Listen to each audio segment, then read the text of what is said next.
আমাদের নেতৃবৃন্দ যে বক্তব্য রেখেছেন তার সাথে সহমত পোষণ করে আপনাদেরকে ভাবার জন্য বলি,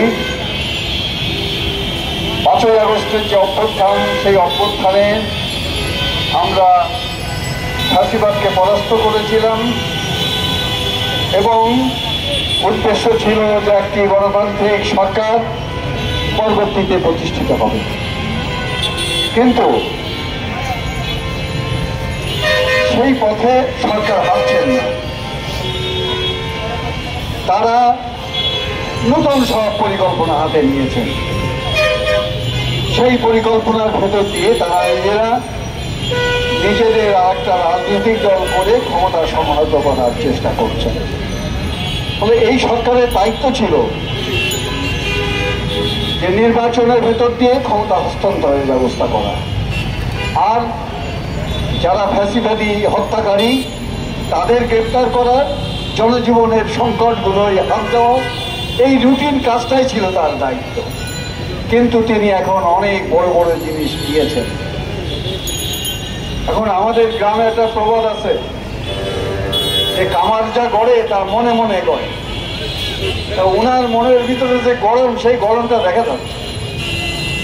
সংস্কারের নামে উনি সংবিধানে উনি লিখে দিয়েছেন রাষ্ট্র ধর্ম পরিবর্তন হবে না, রাষ্ট্র ধর্ম থাকবে। উনি বলেছেন সমাজতন্ত্র থাকবে না, সমাজতন্ত্র নাকি ব্যক্তি মালিকানার অসুবিধা করে, রাষ্ট্রের অধীন গেলে ব্যক্তি পুঁজি বৃদ্ধির সংকট হয়। ব্যাখ্যা দিয়েছেন। উনি বলেছেন ধর্ম নিরপেক্ষতা থাকবে না,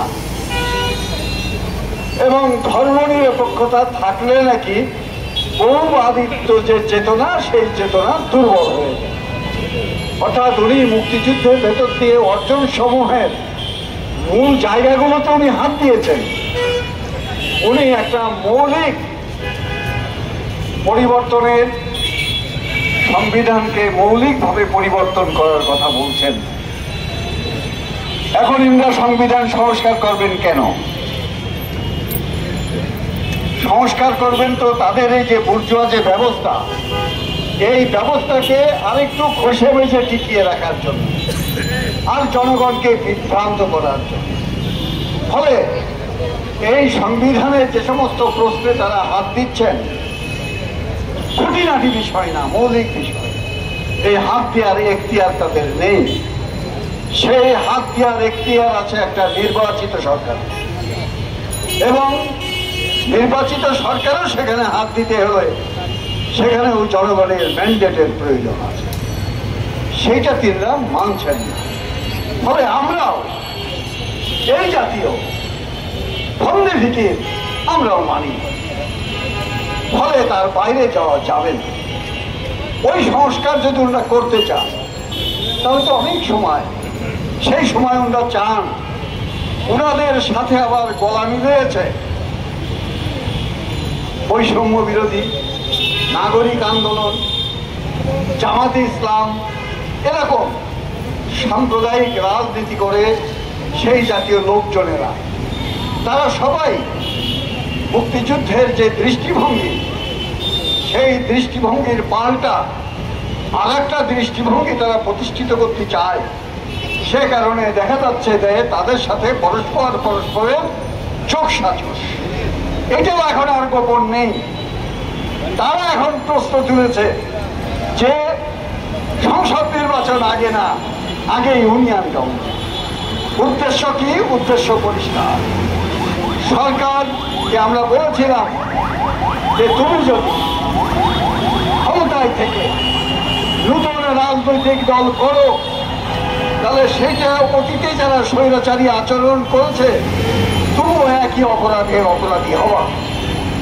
আমরা সুনির্দিষ্টভাবে বলতে পারি তারা জেলা, থানা পর্যায়ে, উপজেলা পর্যায়ে এই বৈষম্য বিরোধী, এই নাগরিক কমিটি, এই সমস্ত সংগঠনগুলো সংগঠিত হওয়ার জন্যে, সহযোগিতা করার জন্যে রাষ্ট্রীয় অর্থ তছরূপ করছেন এবং প্রশাসনকে সেই ধরনের নির্দেশনা দিয়েছেন। এবং নানা ধরনের উন্নয়ন যে কাজ সেই কাজের সাথে যুক্ত করছেন। ফলে উদ্দেশ্য পরিষ্কার। সে কারণে আমরা সুস্পষ্টভাবে বলতে চাই যে সংসদ নির্বাচন এর আগে অন্য কোনো নির্বাচন করা, কোনো দূরভিসন্ধি দেখানো সরকারের জন্য উচিত হবে না। আমরা আর একটা কথা বলতে চাই, উনি যদি কিংস পার্টি করেন তাহলে উনি নিরপেক্ষ নন। উনি যদি নিরপেক্ষ না হন তাহলে ওনার অধীনে নির্বাচন হবে কেন, সেই প্রশ্নও জনগণ তোলা শুরু করেছেন। সংগ্রামী বন্ধুগণ, 5 তারিখের পর থেকে মব ভায়োলেন্স হচ্ছে। 5 তারিখের পর থেকেই হচ্ছে। বুঝলাম 3-4 দিন নিয়ন্ত্রণ করা যায়নি, সরকার ছিল না। তারপর তারা বলছেন মব ভায়োলেন্সের আমরা সমর্থক না, এবার যদি কেউ করে তার বিরুদ্ধে ব্যবস্থা নেওয়া হবে। প্রতিটা মব ভায়োলেন্স, তারপরে ওনাদের একটা বিবৃতি, সেই বিবৃতিতে ওই কথা থাকে যে এবার দেখা হবে। বন্ধুগণ, সর্বশেষ ঘটনা বইমেলা, সেই বইমেলায় যারা প্রতিবাদ করেছে তাদের আসামি করার চেষ্টা করা হচ্ছে। সাহসের সাথে যে নেতৃবৃন্দ প্রতিবাদ করেছে আমরা তাদেরকে ধন্যবাদ জানাই। সংগ্রামী বন্ধুগণ, আমরা বলেছিলাম যে মব ভায়োলেন্সের যারা সাথে যুক্ত তাদেরকে আইন আমলে আনা হোক। লালন মেলা টাঙ্গাইলে হতে দেওয়া হয়নি। চিটাগাং ইউনিভার্সিটিতে ছাত্রীদেরকে বের করে দেওয়া হয়েছে 12 জনকে। খুলনা বিশ্ববিদ্যালয়ে আমাদের প্রথিতযশা কবি সাহিত্যিক ওই শেখ মুজিবের জন্মের আগে যাদের অনেকের মৃত্যু হয়েছে, ফলে সেই সব কবি সাহিত্যিকদের নামে হলের নাম পাল্টে দেওয়া হয়েছে। ইনি দর্শক এবং ইনি তাদের বিরুদ্ধে ব্যবস্থা নিচ্ছেন না। কারা করছে ছবি দেখলেই বোঝা যাবে। তারা সরকারের সমর্থক, ওই বৈষম্য, ওই নাগরিক ইত্যাদির নামে তারা পরিচিত। ওই জামাত, ওই ইসলামী যে দৃষ্টিভঙ্গি, মৌলবাদী দৃষ্টিভঙ্গি সম্পন্ন, তার সাথে তারা জড়িত। আমাদের মেয়েদের খেলা হবে না, এরকম সব নানান ঘটনা বললে অনেক বলা যাবে।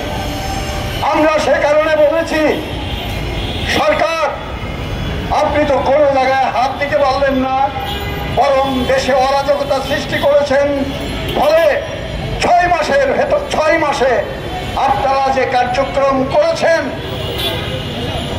আপনারা তার শ্বেতপত্র প্রকাশ করুন এবং সেই শ্বেতপত্র যদি আপনারা প্রকাশ না করেন, স্বাভাবিকভাবে প্রশ্ন আনবে যে আমাদেরকে তো জনগণের সামনে বলতে হবে। সংগ্রামী বন্ধুগণ, জনগণ অভ্যুত্থান করেছে। জনগণের আকাঙ্ক্ষা ছিল ব্যবস্থা বদল হবে, সেই নেতৃত্ব সেটি হয়নি। কিন্তু এর অর্থ এই নয় যে আমরা তাদের হাতে সব ছেড়ে দেব। আমেরিকার বুদ্ধি, ভারতের বুদ্ধি, ওই ইউরোপীয় ইউনিয়নের বুদ্ধি, এখানকার লুটেরা পুঁজিবাদী শ্রেণীদের স্বার্থ, এখানের সামরিক বেসামরিক আমলাদের স্বার্থ, সেই স্বার্থে সরকার পরিচালিত হবে, সেটি হতে পারে না। আমরা এই সরকারকে পরিষ্কারভাবে বলতে চাই, মব ভায়োলেন্সের সাথে যারা যুক্ত তাদের বিরুদ্ধে ব্যবস্থা গ্রহণ করুন।